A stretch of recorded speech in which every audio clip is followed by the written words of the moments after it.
So this year is the 20th anniversary of the Golden Boy Award, and if you don't know what that is, it's an award that was formed in 2003 by the Italian newspaper Tutto Sport, and it's to celebrate and award the best under 21 player of each year in European top nation tier leagues. So I just wanted to get into a video explaining and seeing where each of the 20 players are now and how well they've done and did they live up to the expectations. So let's get into it.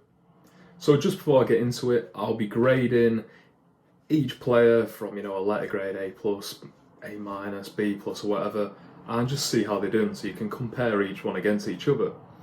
But the first ever winner in 2003 was Rafael van der Vaart.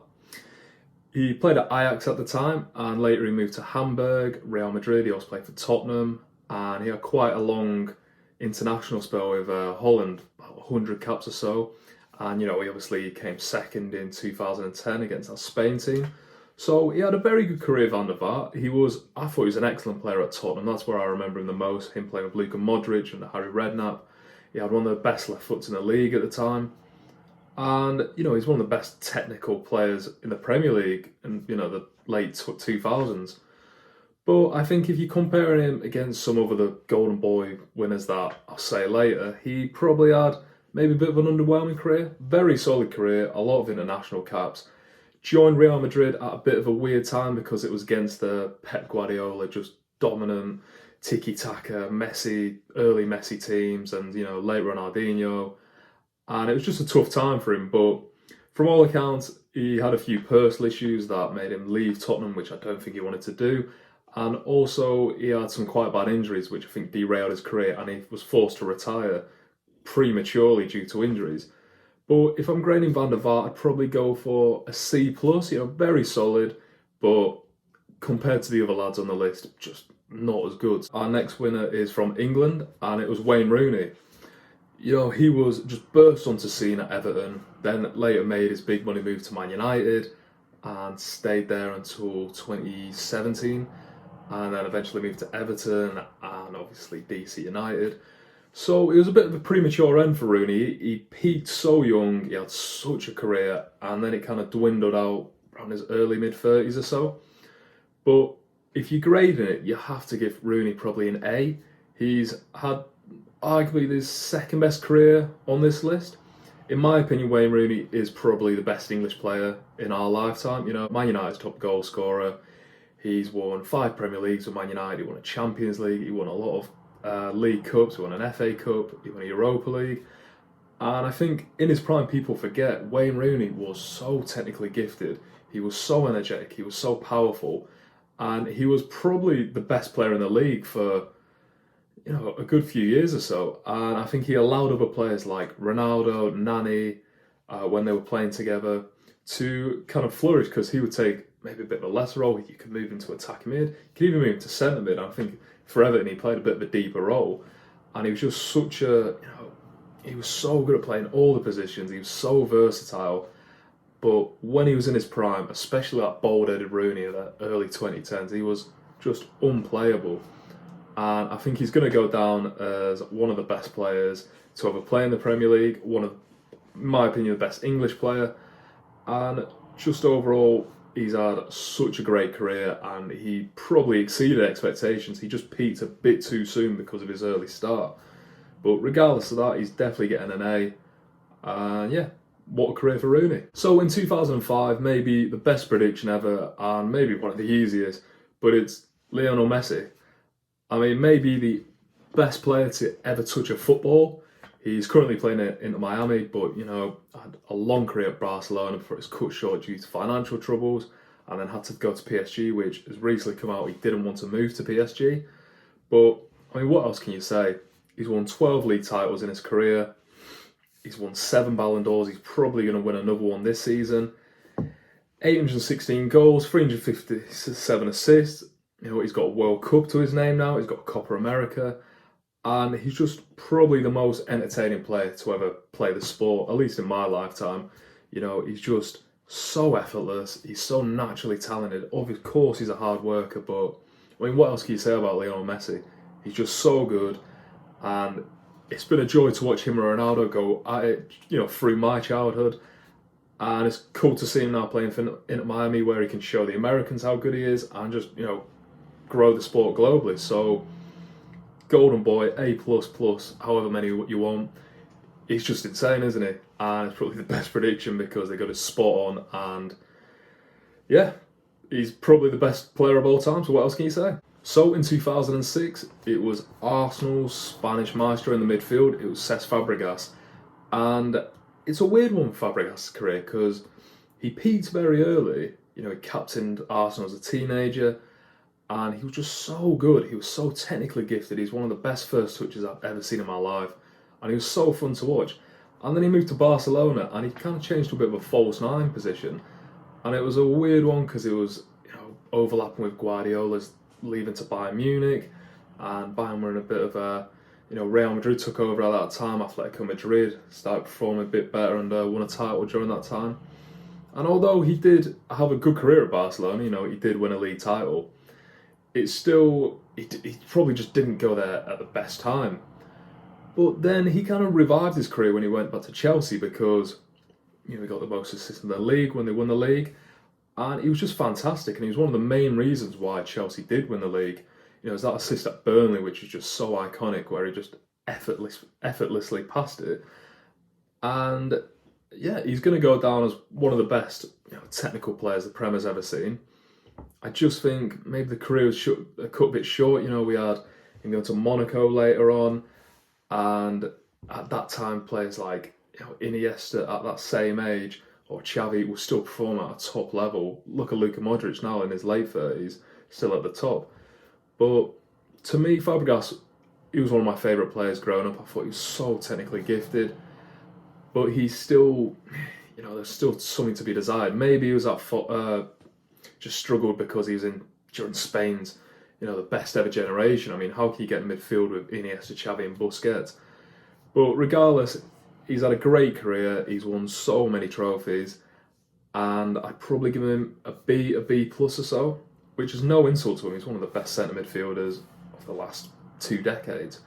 But I think there's just a tiny bit more to be desired. So in 2007, we've got Sergio Aguero. At the time, he was at Atletico Madrid, so it's just that in between. I think Torres had just left when he came bursting onto the scene, which is not a bad replacement, is it really? But I mean, what can you say about Aguero? He's one of the best strikers in the Premier League era. He kind of drove Man City, along with a lot of other players, to winning that first title. And he's the 5th all-time top goal scorer in the Prem. He's won 5 titles with Man City. And I mean, there's not much you can say about him. He offered so much. He was so strong, but he was so quick, agile. He's just one of those traditional finishers that, if you gave him any chance, he would score it. I think it's just the injuries that hindered him because most seasons you remember Aguero being injured at one point, having quite a lengthy spell on the sidelines, yet he's still a 5th time all-time goal scorer, and he always had that best goal per 90, which, if he did stay fit, could he have been the all-time top goal scorer? I personally think he would have come second because I think Shearer's record is just too far, but then he moved to Barcelona, and it was a shame what happened to him with his heart condition, and he had to retire prematurely because I think it'd be quite fun, maybe him and Lewandowski up front. But I think the only blemish on Aguero's record is not winning the Champions League. He won the Europa League with Atletico Madrid, but that Champions League, he should have won that at one point, and he came second, with Chelsea, but at that time he was in and out of the Man City squad, he was injured a lot. But regardless of that, I give Aguero an A-, just a bit below Rooney, but definitely incredible career. So in 2008, we've got the Brazilian centre midfielder, Anderson. Remember him from Manchester United. And it's a weird one because he's probably the worst player on this list. Not an insult, all these players were good at one point. Anderson broke onto the scene. He won the Golden Ball in the Under-17s World Cup for Brazil. And he started at Porto, won a couple of league titles, and he got a lot of silver at Man United. I mean, he did benefit from being in maybe their best team ever. He won 4 league titles, he won a Champions League, and he was a good player for Man United. A squad player, had a few first team starts, and the whole thing, Alex Ferguson, he doesn't take on passengers, so he obviously had to be good enough to stay that long. But from Ferguson and Moyes, from what I've read, he was unprofessional at times and he was unfit at times, which he did look at times. He did look like he could be a bit overweight. But regardless, he was still a good centre midfielder, solid Premier League player, but nowhere near the expectation that was set for him. And the grade, I'd probably have to give him a D-. He was nowhere near good enough for the Golden Boy award.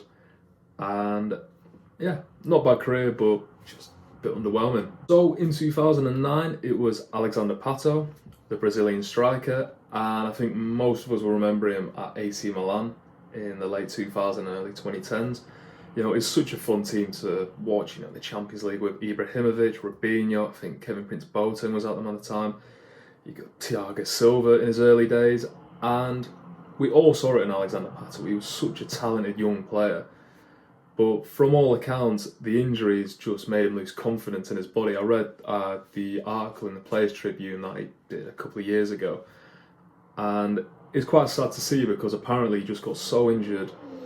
I think he broke his left arm, which proper, got in his head or so.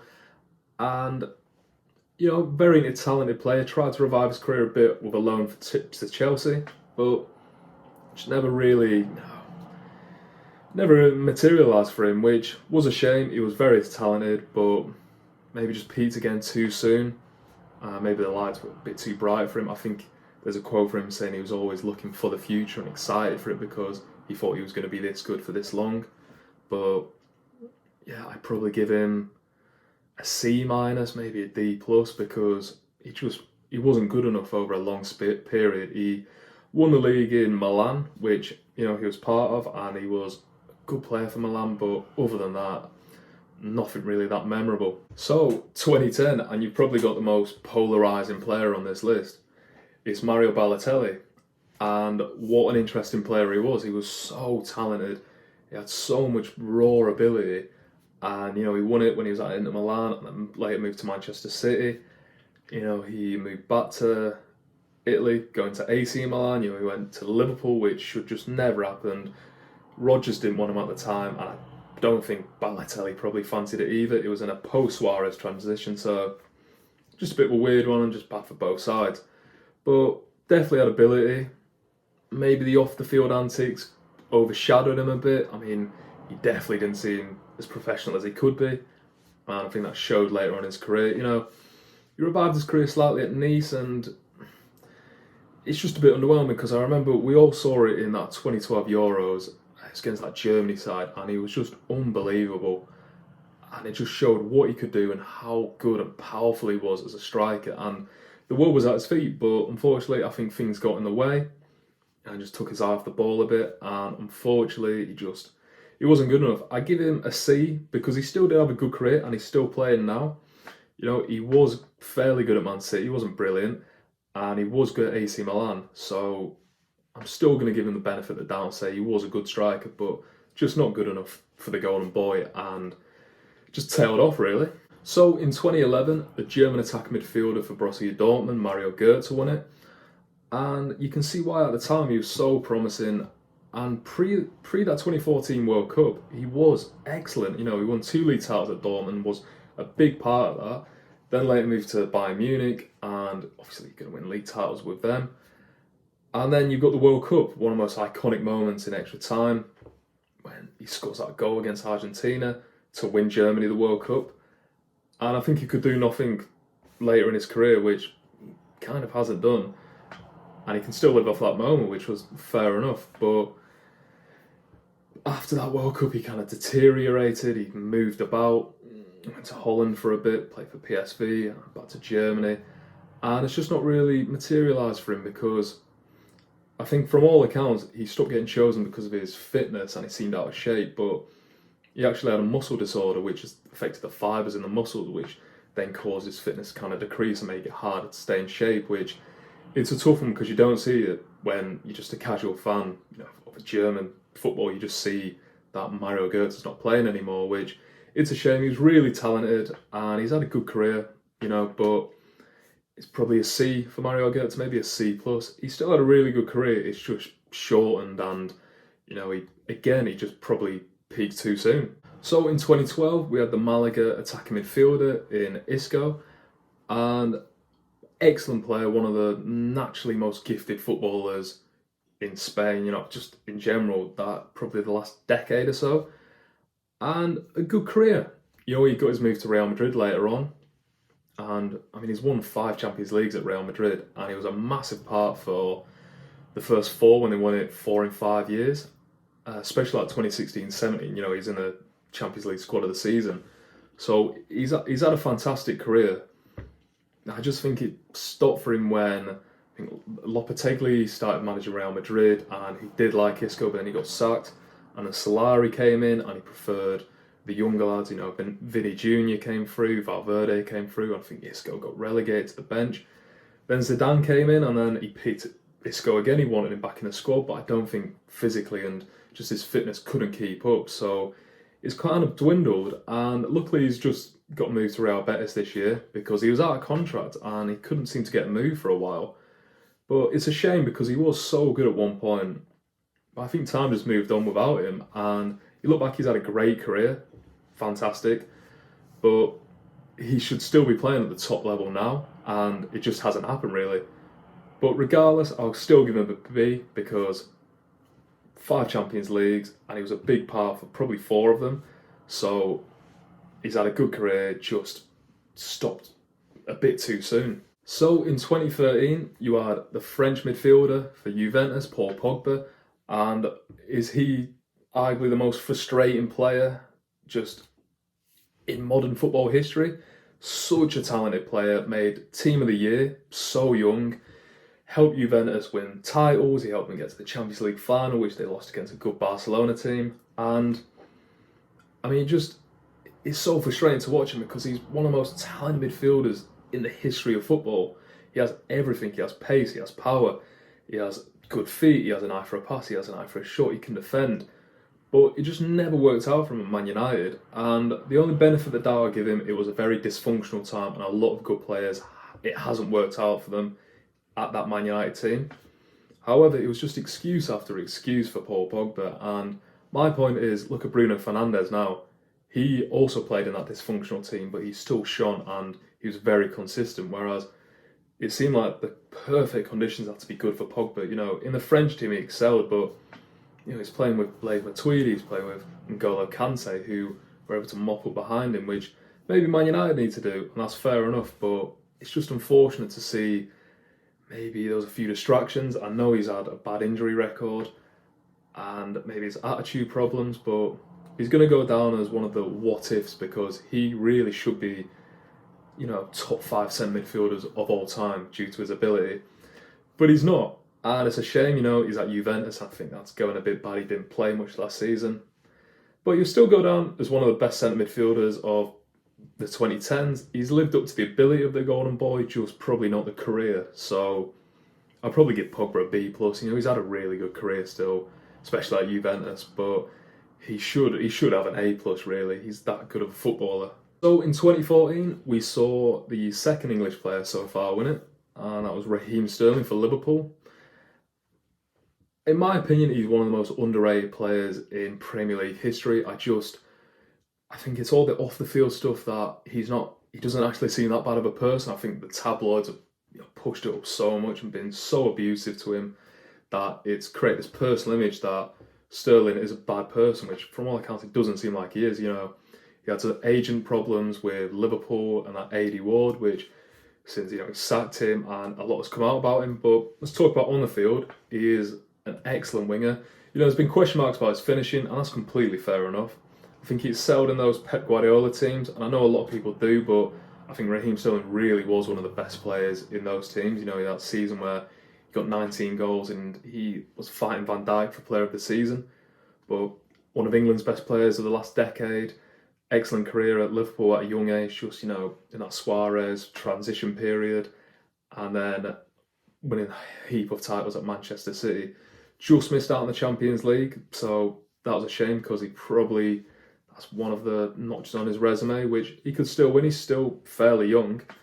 And now he's at Chelsea, which, again, last season, I'm not going to judge him at Chelsea because it was so dysfunctional, so many players. But with Poch, I hope Sterling can do well because I really like him. I think he's a fantastic player and he's going to go down as one of the Premier League's best wingers, so it's not a bad career. So I'll probably give him probably an A minus, maybe just an A minus, slightly less than Aguero or so. But by the time he ends his career, he'll be one of the best, attacking players that the Prem's seen. So it's not bad. So in 2015, you had the French striker who played for Monaco at the time in Anthony Martial, and again, what a frustrating player he is because so much ability. But it's just never really turned out for him. I think a lot of injuries at Man United. He was in a dysfunctional period, again like Pogba. However, he can't excuse everything. He has to take some responsibility because I think injuries have hindered him, but I think attitude and just effort sometimes. When you watch Martial, sometimes he just does not look interested. Sometimes he does. I think in the 2019-2020 season, he got 17 goals, and that's when you were like, push on from here. But he never really has. He had that loan to Sevilla, which, it's kind of expected to spur on his career and revive him a bit. But, Man United just bought in Haaland, and it seems like Martial will probably eventually leave United on a free. He had that Ballon d'Or clause, which has probably been way over his head, since he got bought from Monaco, and I'm probably going to give Martial a C+. I think he hasn't had a great career, and it was just so much more. He should be playing in the French national team. He should be starting for Man United every week. He should be playing in the Champions League regularly, and it just hasn't really happened. So yeah, I'll go for a C+. So in 2016, we had the Portuguese central midfielder, Renato Sanches, and it's been a weird one for him. I think there's still a lot of time to prove how good he is. And he had that 2016 when he burst on scene with Portugal in the Euros when they won it. And he was one of, if not the best player for Portugal at that time, even with Ronaldo in, because Ronaldo didn't have a great Euros when you look back at it. And he got his move to Bayern Munich, didn't really pull up many trees there, got his loan to Swansea due to the Ancelotti-Paul Clement connection, and just looked way out of place at Swansea. We all remember when he passed the ball to the advertising boards, and it's been a tough one for him, but then he got a move to Lille, where he won the league with them, and I think that's kind of where he's revived his career a bit. Then he got the move to PSG, which I don't think has really helped him that much because PSG is such a weird team. There's so many egos in it. There's just the pressure to win. There's no development really. But then this season he's gone on loan to Roma. So, I think there's still time for him to prove to be one of, maybe not the best, but one of the best centre midfielders in Europe. I think he has so much ability, so physically advanced, isn't he? And he has good touch, good going forward, good box-to-box midfielder. Hasn't really materialised for him yet, so I'll give him a B-, but like I say, there's still time. So in 2017, this player is probably the second best player on this list. Not the best career yet, but it's Kylian Mbappe when he was at Monaco. I mean, arguably the best player in the world at the moment. Just fantastic. He's Henry 2.0. And, he won the World Cup as a teenager. He's won countless league titles with PSG. Hasn't won the Champions League yet, which he needs to win for, on his resume. But what else can you say about him? The only thing that's just a hindrance is the contract talks and maybe his ego, and it's getting a bit out of control at the moment. And I think people just want him to focus on the pitch because he's one of the most exciting, just dynamic players in the world. And he could go down in the bracket of Messi and Ronaldo because he's that talented. However, it'd be a shame to see him if he kind of deteriorates from here and he's peaked too soon. But I don't think he will. I hope he gets that move to Real Madrid because I think it'd be great seeing for Real Madrid. But yeah, I'll probably give Mbappe an A at the moment, even more than Aguero. I think he's just that good of a player. But to get that A+, he needs the Champions League, probably needs that move to Madrid or a Premier League team and win a few more league titles in a more competitive league. But yeah, second best player on this list, and they definitely got it right.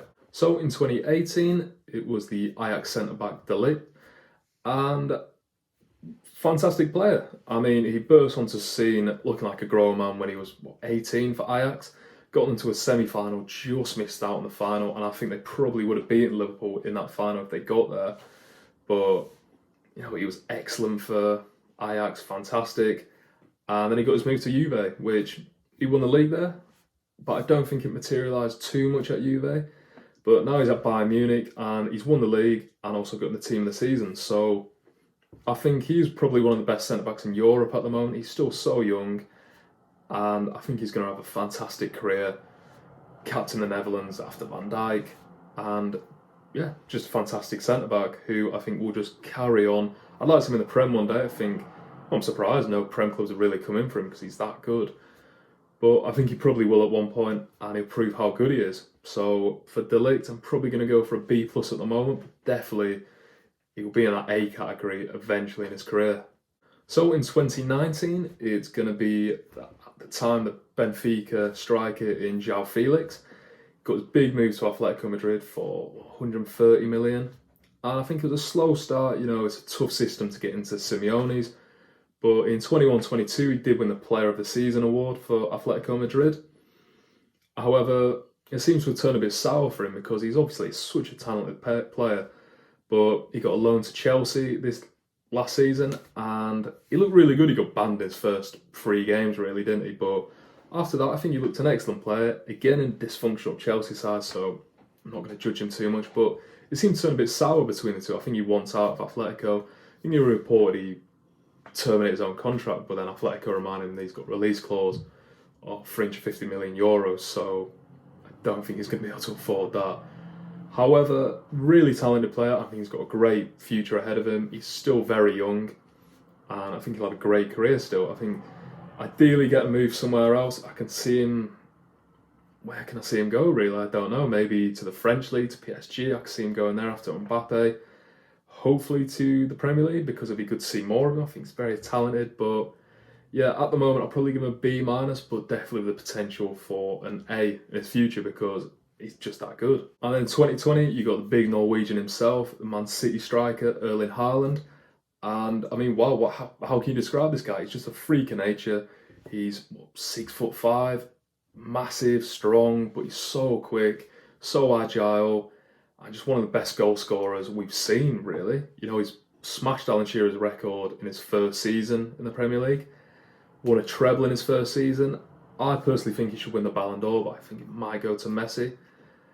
And the sky's the limit, really, for him at the moment. I'll probably give him an A minus just because he's only done it. Or has he? I mean, maybe even an A because he's done it for Dortmund over the last few years. I think injuries hindered him a bit, but he's done the Champions League. And he's just probably the best traditional striker in the world at the moment. So in 2021, we've got the Barcelona midfielder Pedri. And wow, I mean, what a player he is. He's helped Barca win the league, took it back from Real Madrid and Atletico last season. And he seems to be in the revival of the Barcelona team and also just the homegrown players for them because they've had a lot of homegrown players come through. Ansu Fati's a good shout, he's an excellent player. I think Pedri is just one of the examples out. The La Masia, it's just how well it's run and how good it can just get these young Spanish players out. Which, I mean, he's the carbon copy of Iniesta, really. It's his clone. And I think the world's at his feet again. Maybe Ballon d'Or in his future, like a lot of the others, like Haaland and Mbappe. But it's exciting to see a young Spanish player start for Barcelona and win trophies for them because with him and the next person I'm going to mention, it's just going to be so exciting to see Barcelona challenging the Champions League again, hopefully. Challenge for a lot more titles and just maybe get that El Clasico of Real Madrid back because Real Madrid have got the Vinicius Junior, Valverde's and you'd like to see them fighting off against each other again like the Messi Ronaldo era. Which could happen because Pedri and this other fella, they're just top quality players. So I'd probably give Pedri, at the moment, a B because it's just far too early in his career. But still, I think, again, he's going to be in that A minus, even A plus era eventually. But fantastic young player. And the most recent one is Gavi for Barcelona as well. 2 Spanish lads winning it back-to-back for Barcelona. 2 from the academy, and like I say, it's just exciting to see a nice hold midfielder. It can be the Xavi to Iniesta era again, maybe Busquets to Iniesta, and it's just going to be fun to watch these two, anchor this Barcelona midfield for years to come. And there's nothing more I can say with that. He's still so young, I think he's only 18, but it's just going to be exciting. I think these two are also going to be at that Spain revival, because before they got beaten by Morocco, I think Spain looked one of the title favourites in the World Cup. So it's going to be interesting for years to come. Again, coming from La Masia, and it's just exciting. So I'll probably give Gavi a C plus at the moment. And he's only been playing a couple of seasons, but definitely going to be a world beater, if not already. So in the future. So my prediction for the Golden Boy this year would be between two players, between Jamal Musiala from Bayern Munich and Jude Bellingham, currently at Real Madrid, but at Dortmund as well. And I'm going to personally go Jude Bellingham. I think he is one of the best centre midfielders in the world at the moment. He doesn't look like he's 19, and he's just fantastic. He's got this big money move to Real Madrid, which it just suits him being in that new Galactico team. And I think just the world is at his feet, and I can't wait to see him continue to play in an England shirt for years to come. And I think he can win us maybe a Euros or a World Cup. You never know. But I think Jude Bellingham, shortly followed by Jamal Musiala, because again, very talented young player, and again will be a world beater. Well, thanks for watching. I know this was a bit of a long video. If you could like and subscribe if you liked it, if you could leave a comment, who do you think is going to win in 2023? What do you think of the previous winners? And yeah, thanks for watching, and see you next time.